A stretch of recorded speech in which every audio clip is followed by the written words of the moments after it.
9 feet. Let's find out how far the professor went down the track.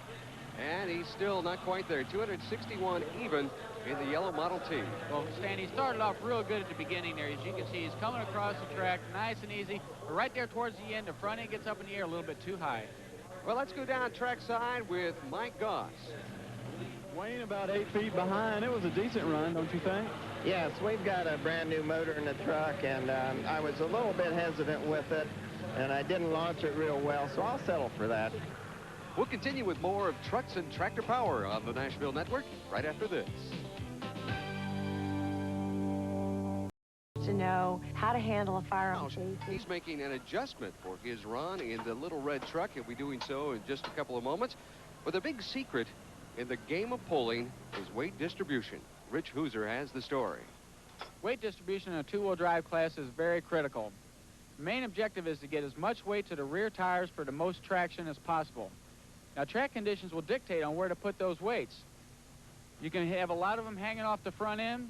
You can move some of them back right behind the engine. Now, if you get a little bit more, you can come on back, a little in front of the rear tires to get a little bit more weight back here, and then, of course, back behind the rear wheels to get the maximum weight on the rear tires. The ideal run is to have your front end about a foot off the ground. That way you know you got your weight right, and you're getting maximum amount of traction to your rear wheels. Now, other pullers will pay attention to a good run, and they'll want to know where these guys got their weights. But looks are deceiving. Some of these are dummies.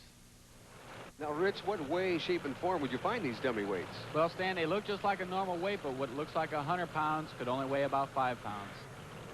Well, next up, it's Jim Brockman in the Kodiak Dodge, distance to beat, 269.79 feet. Okay, this is a 604 cubic inch Aries. Now, one thing he did with this vehicle is he's lengthened his frame about 19 inches, and let's see if that's going to help him. He might not have to have too much weight on the front, but looks like he don't have enough. He's getting up a little too high in the front end there, and that's going to hurt him big time, Stan. Oh, I think you're right, Rich. He needed to go over 269 to take that lead, and he's way short of it. 257.17 feet, the Kodiak Dodge. Well, let's go down to Mike Goss, who's down at trackside. Jim well short of the lead, but you've got another truck back there. What kinds of things do you learn from this first run?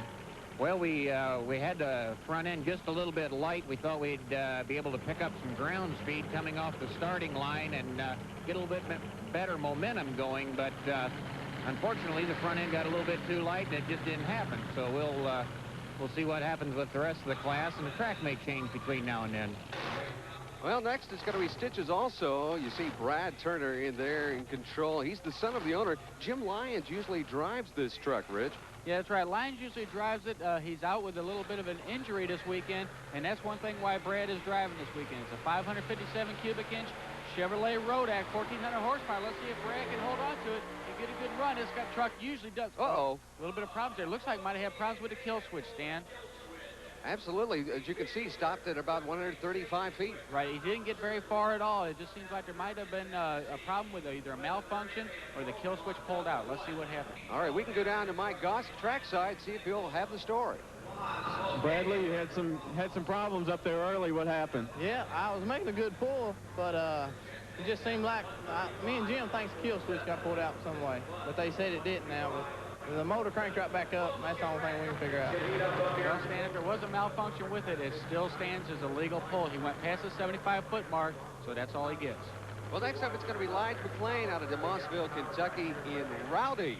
It's a 468 cubic inch Chevrolet, 1,400 horsepower. He's running a turbo 400 transmission. Now, he's one of the only guys that runs this type of transmission in Poland, and let's see if it's going to do it for him. He's got a lot of horsepower. Front end's a little heavy. Right there, it's starting to come up just a little bit. It might do pretty good, Stan. He's got a long way to go. He's still going. It's a real good run. Real good. Good run. He needed to beat 269. No, he's only at 266.14 feet for Rowdy. A little short. Let's see if we can see what happened. He looks like he had an excellent run from the very beginning. He wasn't going off to either side. Now, he did have a little smoke coming out of the engine towards the end. Now, I don't know if he had any problems with that or not, because he seemed to run okay. Well, not a full distance for him, but now it's the professor once again. This time in a little red truck. We're talking about Wayne Rous out of Dublin, Ohio. Of course, he is the 1988 Puller of the Year. He's running a 541 cubic inch Hemi Chrysler in this truck here. Now, let's see. This is his oldest truck. Now, this is one of his first ones. So this one he's a little bit more familiar with, and let's see if he can do it. He comes off real hard right there, as you can see. At about 75 foot, he just put the hammer down. He's got it wide open. He's just, the front end's up just right. It looks like a pretty good run. A little bit light right there. Well, it looks like he's gone farther than he did in his yellow Model T, yes, 267.78 feet, but not quite good enough. Not quite good enough at all. As towards the end there is where he had his problems. He might have been a little light on the front end, and he loses his leverage there. What happens when the truck gets too high in the front end, you lose your leverage pulling that sled. Well, we're still looking for a full pull tonight here at the Nashville Motor Raceway. And the current distance to beat, 269.79 feet. We'll be back in a moment. Trucks and Tractor Power. There you see John Hilman and Levi Garrett getting towed off the track. Now, moments ago, here's what happened. Of course, Dan, we'll see right here off the line. He comes off real easy now. He's got a new motor in his truck, and he just knows something's not right from the very beginning. You see a lot of oil on that engine. He's got a lot of smoke. It looks like to me like he blew that engine. Let's go down to Mike to see what did happen. We put a lot of fuel in it. I think it got a piston. Hope it didn't hurt real bad, but it wasn't good. It's a hope for the summer. It's an awful big motor for us, and definitely wasn't what we wanted. I'm pretty sure it got a piston. So tough night for John Heilman. And here's the current standings with 2 pullers to go. Art Hathaway holds the lead with the longest pull tonight of 269.79 feet.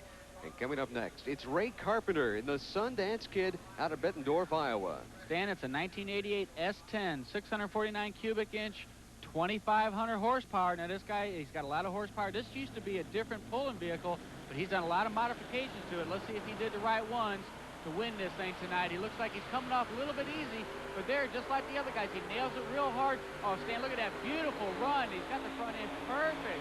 Stan, look at it. The box is all the way at the top, and he's still pulling another 20 feet or so. I think we got a new leader. We do. 271.82 feet. It's the Sundance Kid. Well, Stan, like I said earlier, this could be anybody's pull, and apparently it is. Now, this is a big surprise to me. He's done an excellent run right there. All right, well, let's go down to Mike Goss, who has Ray Carpenter. A lot of people might call this a big surprise. You're beating some of the big boys in the modified two-wheel drive.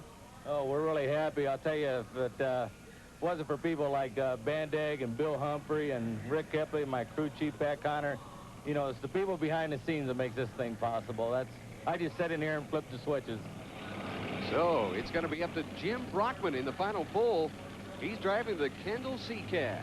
If there's one person that can do it, he might be able to. Now, this vehicle here is made out of all of aluminum. The year, I'm not sure. It's early 1900s, but let's see what happens. He got a lot of horsepower. Let's see if he's got his weight right on that aluminum body. He looks pretty good coming out of the hole. He's got the front end just right. But look, Stan, he's going way over to the left-hand side. I think he's going to have to hit them right brakes to stay in bounds, and that's going to hurt him. I don't think he's got the distance to go past Ray Carpenter. He doesn't.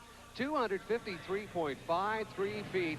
And just not quite good enough. So our final standings here, it is Ray Carpenter taking the win, 271.82 feet. Let's go down trackside with the winner. Ray, this is a big story for our Nashville Network fans. You came literally out of nowhere to win this thing. You beat the very best trucks in the country.